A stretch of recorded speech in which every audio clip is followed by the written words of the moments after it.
Hello, sports fans. My name is Mark Mortier from Yesterday Sports. You're about to jump into another thrilling sports history moment. But first, let's dive into today's sponsor, just in time for the holiday season. Introducing Art of Words, the brainchild of word artist Dan Duffy from Philadelphia. Dan meticulously crafts stunning images by hand writing relevant words from some of the greatest sports moments in time. These unique, budget-friendly illustrations are the perfect gift, sparking cherished memories and capturing hearts. Choose from city skylines, sports, history, and musicians to find a piece for everyone. And here's the exciting part. For that sports fanatic in your life, gift them a piece of their favorite team or player's history. Art of Words tells a compelling story. Explore collegiate stadiums, each meticulously crafted with every football victory etched in words. Or venture into baseball stadiums, handwritten with every player from the team's illustrious history. Don't wait. Order a print today for yourself and your loved ones this holiday season. Transform your wall into a gallery of captivating art and surprise your family and friends with a print of their own. Use code SHN15 at artofwords.com for a 15% discount on your order in November and December. Visit Art of Words, where words magically transform into stunning art, evoking cherished memories and touching the hearts of those you care about. Again, use the code SHN15 for 15% off at artofwords.com. What's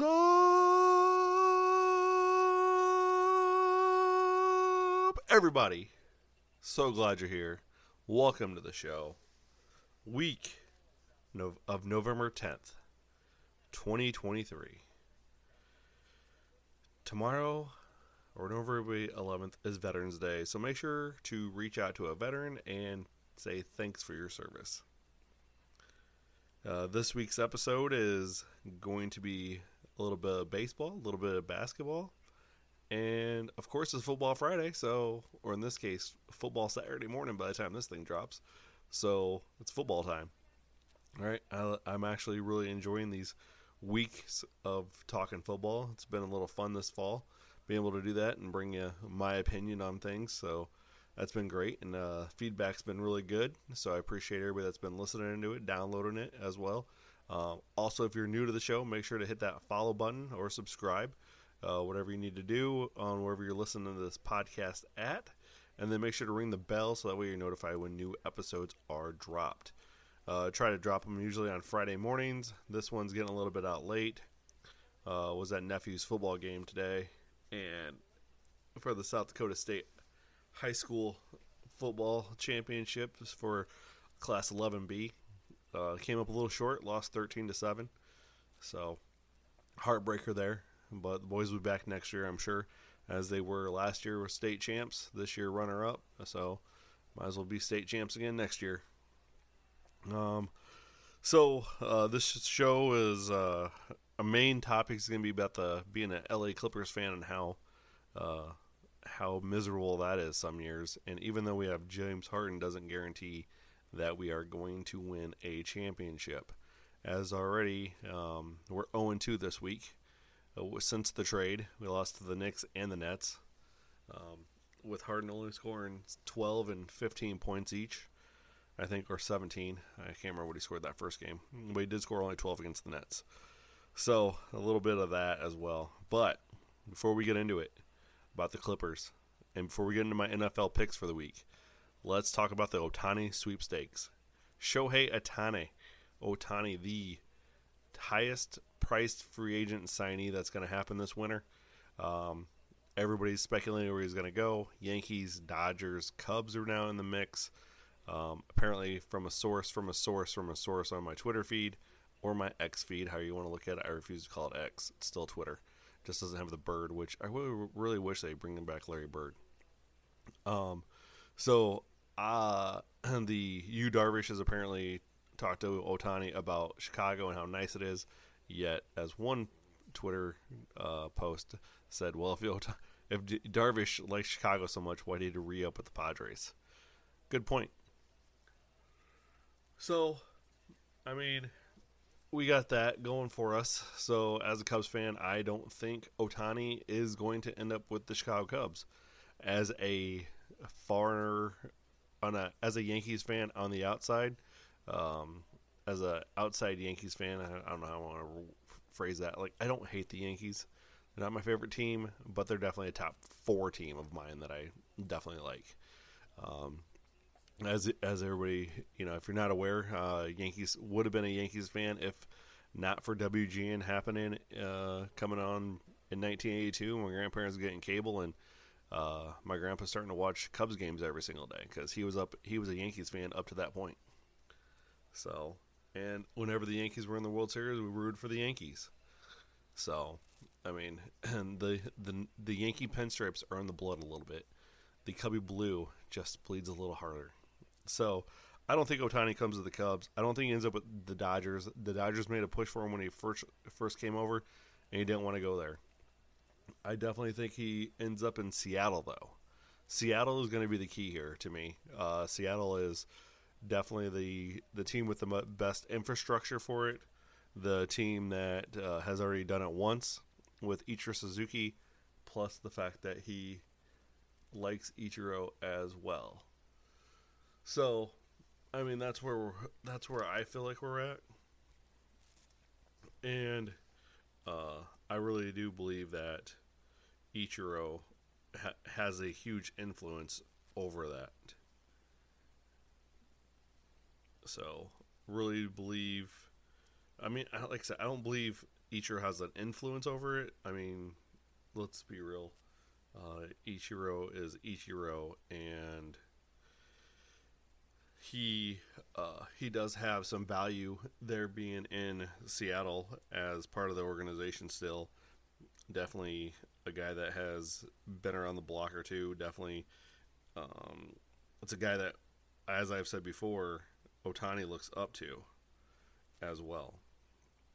So when you put those factors into place, it's easy to see that he would be a great fit for Seattle. Plus, you throw out there with Julio Rodriguez, that young pitching staff in a couple of years when Otani's able to pitch again, and they have the money and the funds to do it. So, I really think that that's where that goes. So then we have, we also have, lost my train of thought for a second there. So Seattle definitely is where Otani's going, in my opinion.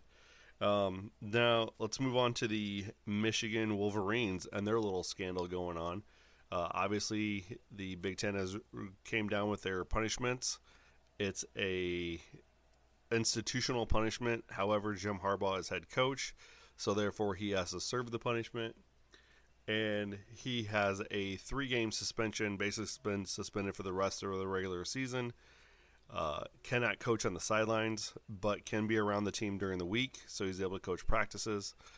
I don't know how much of big of a deal that's going to be, but we're going to find out tomorrow when Michigan State plays when Michigan plays Penn State on Fox at 11 a.m. Central Time. It's going to be the big noon Saturday game. So this whole scandal is, as I said last week, you look at SMU and that whole situation and the death penalty and whatnot. I don't think Michigan gets the death penalty. Definitely some wrongdoing there. Any wrongdoing always falls on the head coach, as he's in charge of the entire program, whether he was involved in it or not, aka Rick Pitino, Calipari, see Bill Self, see all those big basketball coaches that have all in the past years had that problem where it's I can't think of the word of it, but it's like the program's not under control type thing. So I think the NCAA also levies levies a penalty and maybe a fine against Harbaugh and the Michigan Wolverines. That will take place next year. Obviously, it's late in the season now that I don't think they'll do anything there. Let's talk about Nebraska football since we're on the Big Ten side of it. Nebraska football comes into this weekend playing against Maryland. They still have an inside chance at winning the Big Ten West and making a Big Ten Conference appearance as well. So Nebraska Cornhuskers fans have a slim hope. It's there. All they got to do is win their games out. They got Maryland, Wisconsin, Iowa, and the Michigan State loss week does not help. But they still have a chance to win out and win the conference or win that division. But then they'll end up going against Michigan or Ohio State, maybe even Penn State. Penn State wins tomorrow, and get blown out in the Big Ten championship game, which I think any team from the Big Ten West is going to get blown out by the team from the East. It's just the way it is. Let's move on to UNLV football. UNLV football still has an inside chance of making the Mountain West Conference championship game as well. They play Wyoming. If they beat Wyoming, they still have to play. I think they play Air Force, and I can't remember the third team that they play left, but I think they're all winnable games. Air Force might be a little tough because Air Force runs a flex bone offense, and if you don't know what a flex bone offense, it is a variation of the wishbone offense, but instead of having a fullback, a halfback, and a split back running back type deal in the backfield, basically have two split backs on the outside at the end of the lines, and then you have a running back that's 3 yards off the line of scrimmage. So they run that offense. They only average about 75 yards a game passing. So if you can stop the run on them like Army did and make them pass, then you have a chance to win. So UNLV basketball, UNLV is my team, and we got to look at the fact that the basketball team came out and laid an egg against Southern University the first game of the year, which one game doesn't make a season, but a lot of losses can ruin a season. So I really feel like this team is the real deal. I still think that they can finish 3rd through 5th in the Mountain West. And I really think that they can still make the NCAA tournament. So, UNLV fans, keep looking up, all right? Now let's look at the big news of the weekend for the NFL side, and that would be Mr. Josh Dobbs and the Minnesota Vikings. Josh Dobbs playing for his fifth different organization since last year. He was on the Titans squad. He was on the Detroit Lions practice squad before that. He was a Cleveland Brown. He got traded to the Cardinals, won one game with the Cardinals against the Dallas Cowboys, and then got traded to Minnesota and came in and subbed for that as well. A little bit of knowledge about Josh Dobbs is that he is a astro engineer. Basically, dude has done 2 interns with NASA in his time away from football. Dude's a smart dude, and Kevin O'Connell apparently was feeding him plays through the headset. And I really think that he can boost that with a better defense than what the Vikings defense is definitely an upgrade over the Cardinals defense. And I think with that, Dobbs can actually lead them to lead them to the playoffs. All right. So I really do think that that's a place that can happen. That I don't think the Vikings' chances just proven on Sunday that they got gamers. You got Jordan Addison, Justin Jefferson once he's back. You still have Alexander Madison in the backfield, and you have a pretty good defense. It's not as the defense that it was, but it's a pretty good defense. So Vikings fans should have no worries about that. Next, we got to talk about I had my little tangent about the Raiders last week, and that was a good thing.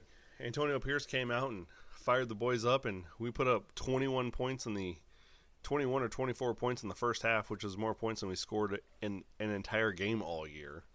So And then we went out, and I don't understand it was the Giants. A lot of people are like, "Well, it was the Giants," and blah blah blah. However, we did lose to the Bears a couple weeks ago.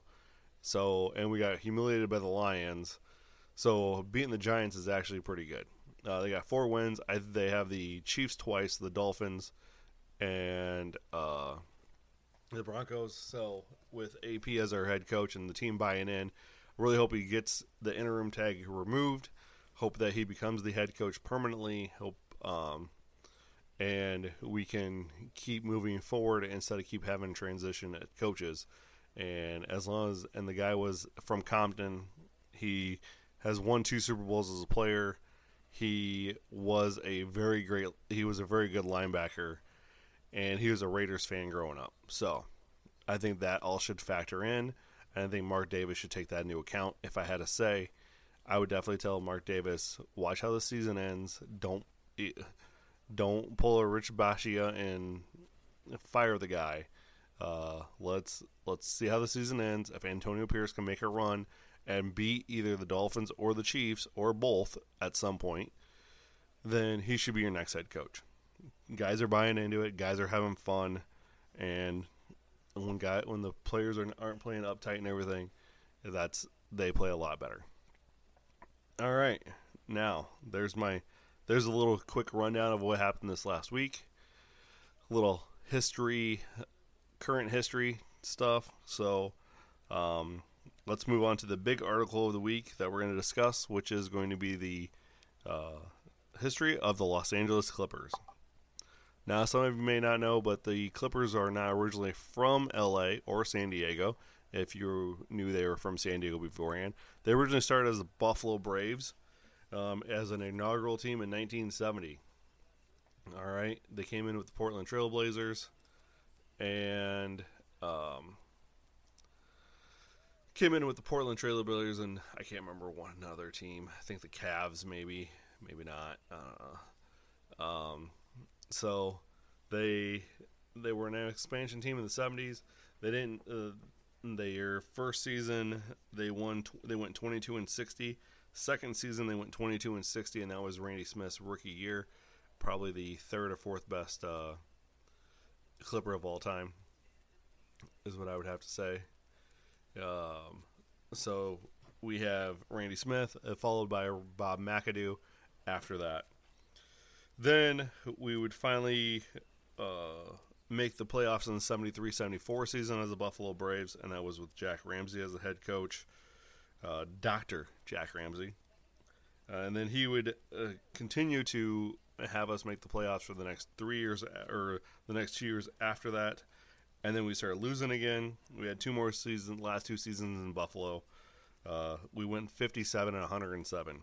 And then the Braves were sold to a guy that used to own the Kentucky Colonels. All right. So they were sold to John Y. Brown Jr., who decimated the team's roster, traded away all the stars, and drove attendance down to the point where they could break their own lease on the arena. Does that sound familiar, Oakland A's fans? Eventually, Brown met with the Celtics owner, and he wanted to trade franchise ownerships. Obviously, moving the Celtics to LA was not going to be a thing. So he ends up moving, or is it San Diego, I should say. So he ends up moving the Braves to San Diego, and he's a Southern California resident, and he said the reason for the move was because he wanted a shorter commute to the games. Yeah, all right, bro. Sounds like a great deal. But anyways, the Buffalo Braves were having troubles because they didn't have their own arena. They were sharing an arena at the Buffalo Memorial Auditorium, which housed the NHL Buffalo Sabres, who were really popular at the time, and also housed the Canisius Griffins, Golden Griffins as well. And the Golden Griffins had priority over the Clippers for use of the arena, and then the Sabres obviously were more popular, so then they had it as well. So then the Clippers were left with home dates. That was really crappy. So they moved to San Diego, where San Diego just lost their previous NBA team, which was the Rockets. The San Diego Rockets had just relocated to Houston in 1971, and then they also had the San Diego Conquistadors at some point as well. Now, how do we go from the Braves to the Clippers? Well, people in the San Diego club felt that Braves didn't represent San Diego correctly, so they had a naming contest, because that sounds like a great idea, is to have a naming contest for an NBA team rather than just figure it out. I mean, I really wish the Washington Commanders would have done that, though, because then we could have like the Red Tails or the Red Hawks, and it would have had feather helmets, which would have been badass. So, just saying. So they ultimately decided on the Clippers due to the great sailing ships that were around San Diego Bay. Obviously, you can see that in some of their older uniforms, especially the baby blues. On the shorts, they have you can see the ship outlines and everything on those. It's actually pretty. Wish they really wore those baby blues more often. So at this point, they got a new head coach, which was Gene Shue. He preferred a fast-playing style with many scoring opportunities. However, only 3 players started from the Braves started on the team, which was Randy Smith, Swin Nader, and Scott Lloyd. Bob McAdoo, they had moved on from. So that leads us to, because you got to remember, McAdoo played for Buffalo and then got traded to the Knicks. And then he played for the Knicks, the Celtics, the Pistons, the Nets, the Lakers, winning a couple titles with the Lakers. And then he finished his career with Philadelphia. So he only played 5 seasons with the Buffalo Braves, but he's considered one of the legends of our squad. Randy Smith, however, like I said, he played one season in San Diego before he went to Cleveland and then New York, but then he came back to San Diego in the 82-83 season and also played for Atlanta that year too. So he actually has more games with the Clippers than what McAdoo does. So, and then you got Swin Nader. Yeah, he's a good guy. Don't really know much about him. So, anyways, so the other startings included Kermit Washington and Sidney Wicks, and then they brought in World B. Free for a couple years, and World B. Free by far is probably one of the coolest basketball names ever. He was also nicknamed the Prince of Midair, the Brownsville Bomber, and most often as referred to as All World. He grew up in Brownsville, New York, went to Carnegie High School in Brooklyn, and went to Guilford College in North Carolina, where he helped lead the team to an NAIA national championship and was named MVP of it as well. He played for the Clippers, the 76ers, the Warriors, the Cavs, the Rockets, and the NBA. He also finished 1-2 multiple times with George Gervin for the scoring points title as well. So, World B. Free, one of the best nicknames of a basketball player of all time, in my opinion. So here you have, it as well. That now we're in the mid 70s, late 70s, early 80s, and what ends up happening is, well, they end up getting sold. Is what happens. Well, first of all, they bring in Bill Walton. Okay, Bill Walton was a San Diego native. 2 years removed from winning an NBA championship and an MVP with the Trailblazers. The problem is, Bill Walton at this point started having foot injury issues, but yet we're going to bring him in, sign him as a free agent, and see what he can do. We had Paul Silas as our head coach that as well, and then Walton missed the entire season due to foot injuries a couple times. So then an 81-82 season brought unwelcome changes to the franchise as Levin sold the team to LA area real estate developer and attorney Donald Sterling. Oh yeah, this is where the fun begins. So the Clippers had poor play that year. Again, Walton didn't play. They were 17-64. Sterling, of course, was from LA. wanted to move it there, move the team to LA. He had franchise mismanagement right away. On one occasion, Sterling was fined $10,000 by the NBA, the largest sum ever levied by the NBA against an owner at the time, for publicly guaranteeing the Clippers would lose enough games to contend for a high enough draft pick to select Ralph Sampson. Unfortunately, that did not happen. He was also fined for flying his players to away games in coach seats on commercial airlines, which is a violation of league's CBA at the time, which also is a little ironic that the WNBA has to fly commercial and owners get fined for flying them not commercial. So that's always a fun tidbit. Hotels refused to house the Clippers because of alleged non-payment. Bus companies in Newark once stranded the team at the airport after Sterling failed to pay for the previous trips. And then he attempted to relocate the team to Los Angeles in June of '82, but the NBA denied his request. He then filed the antitrust lawsuit against the league, which he ultimately lost. And then with the attempted move combined with all the management issues, there's an investigation of the Clippers by the NBA committee of other owners, and then the committee recommended that Sterling's ownership should be terminated, having found that he was late in paying creditors and players. However, days before a league scheduled a vote in October to remove Sterling, he agreed to sell the team, and the league sought buyers who would keep the franchise in San Diego. Now, this is the fun part. At the suggestion of David Stern, vice president of the NBA at the time, Sterling was able to maintain his position as owner by instead handing over operation duties of the franchise to Alan Rothenberg, who was the team's president. And then in February of '83, so 8 months after this whole fiasco goes down, right? Actually, this all went down in September and October, so I don't know, what, 4 or 5 months later, Stern then calls the Clippers a first-class organization. And Sterling was no longer pursued for his ouster.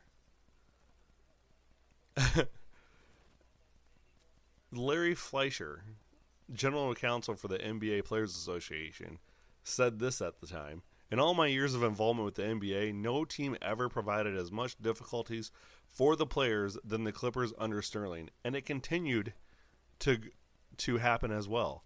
Sterling almost caused 3 strikes in one season. The team's final 2 seasons in San Diego were horrible on the court. They went 25 and 57 and 30 and 52. So guess what Donald Sterling did this time? Well, he tried again in 1984 to move the Clippers back to LA, which the league subsequently fined him $25 million for doing so, for violating league rules, and filed a lawsuit demanding the franchise be returned to San Diego. And then the league threatened to dissolve the franchise if ownership did not comply. But just remember, in '83, David Stern said this was a first-class franchise underneath Donald Sterling. Yeah, give me a break. Baseball fans of the A's, of any of the other teams that have Angels, any other teams that have horrible owners, the Twins at one point with the Pohlads, right? The Cubs at one time with the Tribune. No one, not a single owner, can touch how bad Donald Sterling was. Not a single owner can touch how bad that guy was. All right, this guy was horrible from the get-go, and yet the league just let him keep owning the team, which makes no sense whatsoever. So, after this all went down, Sterling then filed another antitrust lawsuit against the league for $100 million. But thanks to, Al Davis going rogue in the Oakland Raiders, wow, you know what? It's only fitting that my favorite football and my favorite basketball team would be rogue agents, have rogue owners, apparently, that just did their own thing. However, Al Davis actually knew how to run a team. That's the difference. Al Davis ran the AFL, for crying out loud, at one point. Al Davis made a lot of money selling the selling the AFL to the NFL. All right, he's the one that perpetrated all that. So with Al Davis moving the team to Oakland from Oakland to LA and winning that lawsuit, the league didn't have anything to stand on from that point. So Sterling was able to keep the team in LA, and then he only had to pay a fine of $6 million, and he dropped his case and blah blah blah. So we move on. So then the Clippers begin play in '84 at the LA Memorial Sports Arena. They go 31-51 underneath the Jen Linen, and so the still had horrible years due to injuries. As well. I mean, you had Derek Smith, who suffered a knee injury in 85-86, Norm Nixon knee, Marquess Johnson spinal cord the following season. They went 12-70 in 87, worse, which is the second worst single season record in the NBA at that time, and now it's third. Thank you, 2012 Charlotte Bobcats. Elgin Baylor decided to join the team as general manager and vice president of operations. Nixon suffered another injury, this time with an Achilles tendon, and then the number one draft pick, Danny Manning, had an ACL tear as well. So, gotta love those 84-89 Lake Clippers, where it was just horrible. So then we did the beautiful thing of we traded the rights to recently drafted Danny Ferry and Reggie Williams for Ron Harper. Okay, not bad. I can get on board with that, right? So you got Harper, Ken Norman, Danny Manning, and Charles Smith, who was acquired thanks to Hershey Hawkins. And in the 1990 draft, they also drafted Loy Vaught. By the way, this is actually when I started watching the Clippers as a kid and became a Clippers fan, because I had a Loy Vaught card, and I was in love with Loy Vaught for some reason. So about 1990 is when I became a real Clippers fan at 8 years old, because that's when I started collecting basketball cards and realized that there was more than just the Chicago Bulls in my area or in the NBA. Kind of like this is the same time that I stopped being a Minnesota Vikings fan, because I asked my mom who her favorite football team was, and she told me the Cowboys. So I said, all right, I'll be a Cowboys fan from now on. And they won 3 Super Bowls in 4 years. Everybody calls me a bandwagoner. Well, then I became a Raiders fan. What can I say? That's how we do that. All right. So, started wearing the Raiders starter jackets, the LA Raiders, started thinking I was NWA. White kid from Iowa being NWA. So, Clippers made another change. Larry Brown, who was fired by the Spurs, was hired as the head coach in January 92, and he helped them to finish with a better record than the Lakers that year. And then they also advanced to the playoffs for the first time in 16 years, even though they were eliminated in the first round by the Jazz 3-2 as well. Then they made the playoffs again in 92-93 with a 41-41 record, lost in 5 games to the Rockets. And then Brown left for the Pacers because, that's what happens. And then we decided to trade Danny Manning for Dominique Wilkins, because that made sense for a 1-year guy. That's always fun. So then we had the Bill Fitch era. Okay, the Bill Fitch era had Loy Vaught, Lamont Murray, Eric Pitkowski, Lorenzen Wright. You had Pooh Richardson, Tony Massenberg, Rodney Rogers, Derek Martin, and Brian Williams. So, they struggled mightily, but they did make the playoffs once during this time, and that was a losing record at 36-46, and they were swept by the Jazz. And then unfortunately, 4 members of that 96-97 squad are deceased. Malik Sealy died in a car accident in 2000. Kevin Duckworth died of a heart disease in 2008. Lorenzen Wright went missing and was murdered in 2010. And Dwayne Schnitzu, I don't know how to pronounce that last name, died from cancer in 2012. 2 other players suffered tragic circumstances as well. Brian Williams, he was believed to have been murdered by his brother while the two were vacation in 2002. And Rodney Rogers became paralyzed on a dirt bike crash in 2008. Unfortunate circumstances with that 96-97 squad. So we end up finishing 17-65, third worst record in the league. Fitch gets fired. And you know what we do with the 98 number one draft pick? Oh, we draft Michael Olawakandi. You want to know who was available on that 98 draft?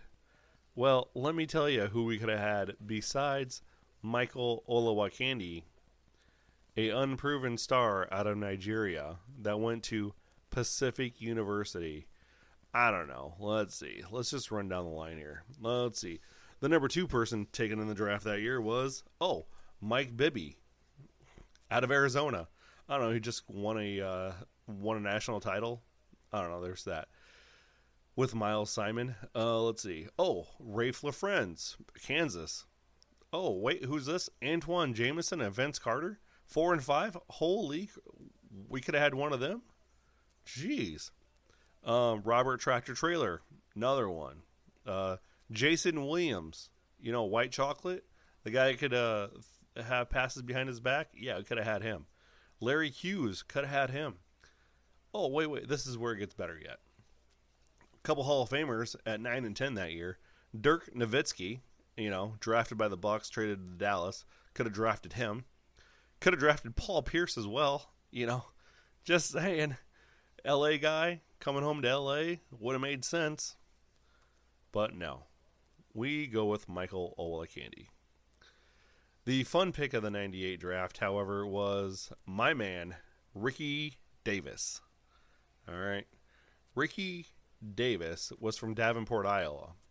Went on to play 1 year at Iowa. And then went on and got selected by the Hornets in the first round of the 98 draft at the 21st pick. What did Ricky Davis do, might you ask? Well, there was that time where he threw the basketball off the away backboard after a rebound just to get another rebound to get that triple double. Just saying. So there was Ricky Davis. Oh, hey, Tyronn Lue was in this draft class. Jeez. We could add Rashard Lewis. There were plenty of options besides Michael Olawakandi. But that's just the way that thing goes. Let me tell you. Freaking love it. So the Candyman, we end up hiring Kareem Abdul-Jabbar to help tutor the Candyman in his second year. And guess what? Abdul-Jabbar quit after one season because he said he lacked lack of improvement. Yeah. Not a fun time. So, and then the Clippers decided to trade away Lamont Murray to the Cavs for Derek Anderson and Johnny Newman. And then Newman was also ended up trading for Eric Murdoch. So, team finished again with the worst record in the league at 15-67. Yeah. Yay, Clippers. Stick my eyes out right now because this is how bad that team was. Weren't selling any tickets. The Lakers are still running. The Lakers were just running LA at the time. Yeah, horrible. Horrible. So then we moved to the Staples Center, blah, blah, blah. And then the good thing, though, is that since 2011, the Clippers have sold out every regular season and postseason home game, thanks to the starting popularity of stars like Blake Griffin, DeAndre Jordan, and Chris Paul. So that's been a plus as well. But we always did have, we did have some draft picks that were good in the early 2000s. You had Darius Mile and Quentin Richardson. That was fun. You had Kenyon Dooley on that team. But, we also had Elton Brand on the squad in the early 2000s. We did trade away Tyson Chandler's draft rights, so that was kind of dumb. We ended up trading Darius Miles away for Andre Miller, which I never understood that trade because we weren't a point guard away from making the playoffs. I'm just saying. That's all I'm saying. 27-55 is what we went that year, by the way. So yeah. And then we lose a bunch of players. Then Mike Dunleavy Sr. takes over. 28-54. Not a, not a really great deal. Hey, we finally get our own practice facility though. And then we finally won a playoff game for the first time in 13 years in 2006. So that was that was a plus. And also we went up 2-0 against an opponent for the first time in franchise history. However, lost game 3, won game 4, and on May 1st they won game 5. This would mark the first playoff series win since they moved from Buffalo, and that was in 2006. They then went on to face the Suns and lost that one. So, yeah. Let's just jump ahead. Blake Griffin, first overall pick, helped to clear a spot in the lineup for him. They traded Zach Rudolph to Memphis and Quentin Richardson. Richardson ended up trading to the T-Wolves for Sebastian Telfair, Craig Smith, and Mark Madsen. Oh yeah, we all know Mark Madsen. He loved to dance. So there was that. And then in 2011 we ended up with Lob City, right? But you want to know really something funny? We had a chance at Kyrie Irving. I'm just saying, because with an improved Gordon, Stalwart came in. The Clippers showed strength with 3 of their first 4 wins against from the top teams in the Western Conference in 2010, and then, or 2011, I should say. And then he also won the NBA Slam Dunk. Griffin won the Slam Dunk Contest and Rookie of the Year.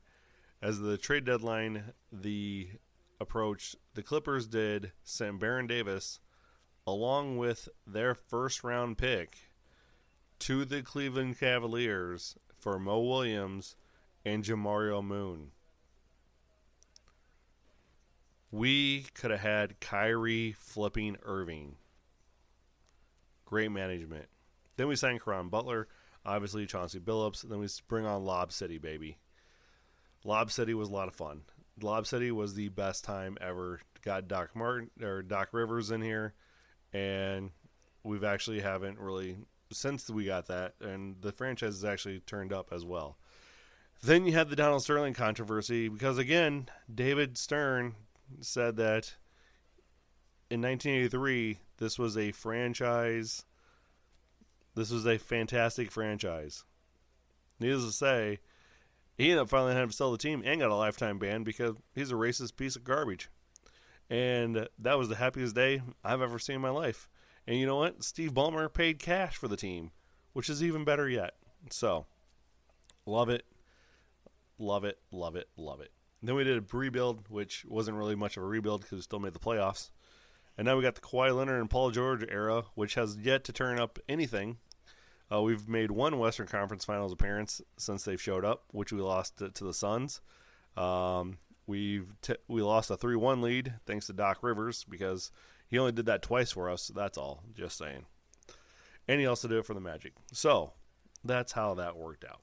But hey, good news is we got James Harden now, so things are looking up. But I'm telling you right now, it's not going to be all rainbows and sunshine and all this other BS that everybody's trying to make it out to be. Because even though we got Westbrook and Harden and Paul George and Kawhi Leonard, injuries are still a factor. And chemistry is another factor. And Tyronn Lue is probably the guy that I want to be able to handle all of this. So thank you, Tyronn Lue, for being our head basketball coach for the Los Angeles Clippers. Also, we are building a new arena in Inglewood, California. So we're finally going to get our own stadium, and it's going to be the Intuit Dome, located south of SoFi Stadium, and it's actually going to be great. It's on the old Forum where the Forum used to be, so it's going to be in Inglewood. It's going to be great. It's going to be our first actual own stadium ever. So thank you, Steve Ballmer, for that, and I can't wait for 2024 for that to come up as well. We also got a new practice facility as well. So it's going to be great. I love it. So there's the quick history of being a Clippers fan. And as we were talking about this, The Clippers lost 126 to 144 against the Dallas Mavericks tonight. So that's always fun as well. All right. Thanks for going through my quick history of what it's like to be a Clippers fan and how sucky they have been in my entire life. Now, let's get on to fun stuff. Let's get on to the Swami's picks, where we went, I think 9-4 last week, right? No, 9-5. I think it was 9-5. Let's see, 1, 2, 3, 4, 5. Yeah, 5. So we went 9-5 last week. And we are currently 76-61 on the season. And we are so far 0-1 this week because we picked Carolina against the Bears, and that didn't happen. So, let's start off with the game that's in Germany is Indiana Colts versus the New England Patriots, and we're going Indy. Next up, we got Houston and Cincy. Cincinnati, I know T. Higgins isn't playing. I know Jamar Chase might not be playing. So, might have issues, but I think Cincinnati pulls off the win there. Saints, Vikings. We're going Vikings at home with Josh Dobbs. Packers, Steelers at Pittsburgh. We're going Steelers. We got Tennessee Titans and Tampa Bay Buccaneers. Give me Baker Mayfield. I'm still in the Baker Field bandwagon right here. Maybe 3-5, but I think they can pull off this win. Next up, we got San Francisco and Jacksonville. We're going San Francisco off the bye, going to Jacksonville and getting the win. Next up after that, we got Cleveland and Baltimore. Taking Baltimore at home. I mean, Cleveland could win. I wasn't shocked by it. And then we're going to go upset of the week. We're going Cardinals over Falcons. Kyler Murray's first game back. We're taking the Cardinals over the Falcons. The 3 o'clock game on Sunday features the Lions-Chargers out in SoFi. We're taking the Lions. Cowboys-Giants. God, I hope we don't get that game. Cowboys by a lot at home. Then you got the Commanders out in Seattle. Seattle at home, of course. The 7 o'clock game on NBC that night is going to be the Raiders-Jets. 4-4 Jets versus the 4-5 Raiders. Thank you, NBC, for not flexing that game out, because that's going to be a good one. And we're going to take the Raiders. AP is going to get the team back to 500. And then on Monday night, you got the Denver Broncos and the Buffalo Bills at Orchard Park, and we're taking the Bills. So there you have it for this week's NFL picks. Now, what do we got going on in college? Well, we got, like I said earlier, we got number 3 Michigan versus number 10 Penn State on Fox at 11 a.m. on Saturday afternoon with Jim Harbaugh not on the sidelines. We got Alabama, Kentucky on ESPN at 11. We got Nebraska, Maryland at 11 on Peacock. The Colorado plays Arizona on the Pac-12 network at Boulder. So let's see if Colorado can get a win there. They are 2 wins away from a. They need 2 wins out of the last 3 to make a bowl game. So let's see if Primetime Sanders can pull that off. Their offense is looking very sluggish. Shadir Sanders is definitely holding the ball on too long and isn't getting rid of it at all sometimes. So it's a lot of frustration there, I'm sure, but we got to get it done. I think they do win I think they win tomorrow, and I think they win the next week, and then they lose against Utah because the following week they play Washington State. Another top 25 game is at 2:30 on Fox, which is going to feature the Utah Utes versus the Washington Huskies up in Washington, and we're taking the Huskies. At 2:30 on CBS, you got Tennessee and Missouri, and we'll go Missouri at home. Then you have at 2:30 on the Big Ten Network, you have Rutgers Scarlet Knights versus Iowa at Kinnick, where it's going to be the lowest scoring game of the weekend, and I'm projecting the score is going to be 10-4. That's right. The Scarlet Knights are going to get 2 safeties. I doubt they're going to get 4, but we'll say 7. We'll be like 10-7 because the Hawkeyes defense doesn't do squat and the Rutgers defense doesn't do squat. Somehow Iowa's ranked 22nd. I don't know how that is possible. You got Minnesota Purdue at 2:30 as well on NBC. Minnesota needs to continue to win if they want an inside track to the Big Ten West title. Let's see. You got a really good one. You got Ole Miss at Georgia at 6 p.m. on ESPN. Lane Kiffin goes into Athens. See if they can upset Georgia. Georgia, I think, is just finding ways to win, and that's all they're doing at this point. So, and then the Mountain West game of the night is going to be Air Force and Hawaii. I mean, realistically, the only other options is New Mexico, Boise State.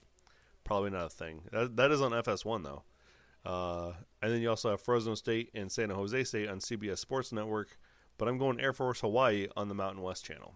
So, there's your football games for this weekend. There's our NFL picks. This podcast is now at the 48-minute mark, which is way longer than what I thought it was going to be.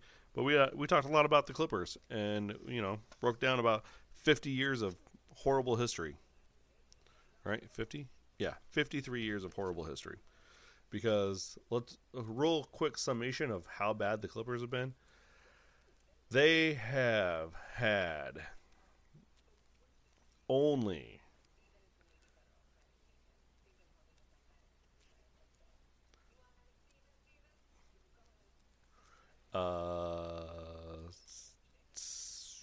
7, 8, 9, 10, 11, 12, 13, 14, 15 winning seasons in their history.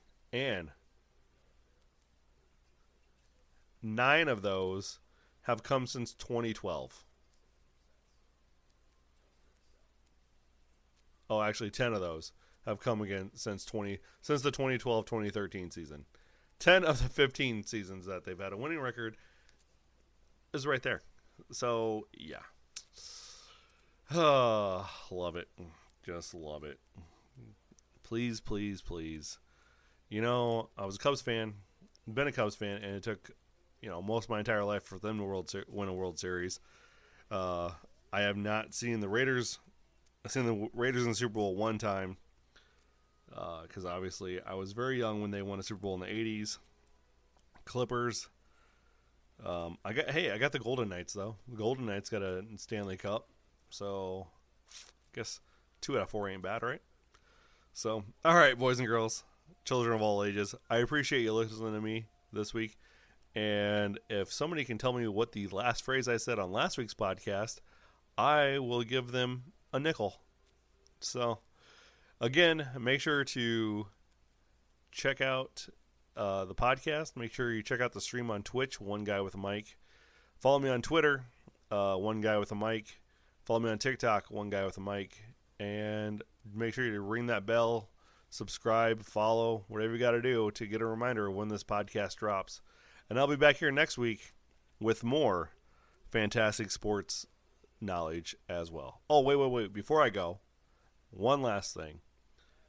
If you do not know who Craig Hodges is, you need to Google him, and you need to watch the 93 three-point championship, because that guy won 3 straight three-point championships. He had 2, and he also had 3 second places as well. 2 against Larry Bird and 1 against Dale Davis. Okay? The 3rd straight championship that he won, he did that in a white NBA jersey because he was a free agent at the time, and the league let him challenge or let him defend his title, which, by the way, was an awesome gesture of the league at the time. And he ended up winning it as a free agent, so he still ended up getting money from the NBA. So for winning that as well. So there's a little bit of fun fact on Craig Hodges. So all right, y'all have a great weekend. I'll be back here next week and we'll be talking more football, and we'll be talking about history about some sorts as well. All right. Thank you again, everybody. Have a great night. Hey there, sports history fan. This is Arnie Chapman, a.k.a. the Football History Dude, and I wanted to thank you for stopping by to listen to another episode here on the Sports History Network. Our podcasters are passionate about uncovering and sharing sports stories from yesteryear. And if you didn't know it already, we have over 30 shows across the network covering all sorts of sports history topics. In fact, here's a glimpse into one of our awesome podcasts here on the network. The Pigskin Tales podcast is all about the lesser-known pro football players. Yes, there are stories about the ones we know, like Brad Tarkenton and Harold Red Grange. But have you ever heard of Ernie Nevers? How about Dave Osborne or even Grady Alderman? These men created their own path to the NFL. How did they do it? Listen to the Pigskin Tales podcast, now streaming on your favorite music platform. Go to pigskintales.com. How about that? I bet you're super hyped to go listen to that new podcast, right? Well, to learn about this show and all the other podcasts on the network, head over to sportshistorynetwork.com/podcasts. Again, that's sportshistorynetwork.com/podcasts. Head over there today to find your next favorite sports history podcast.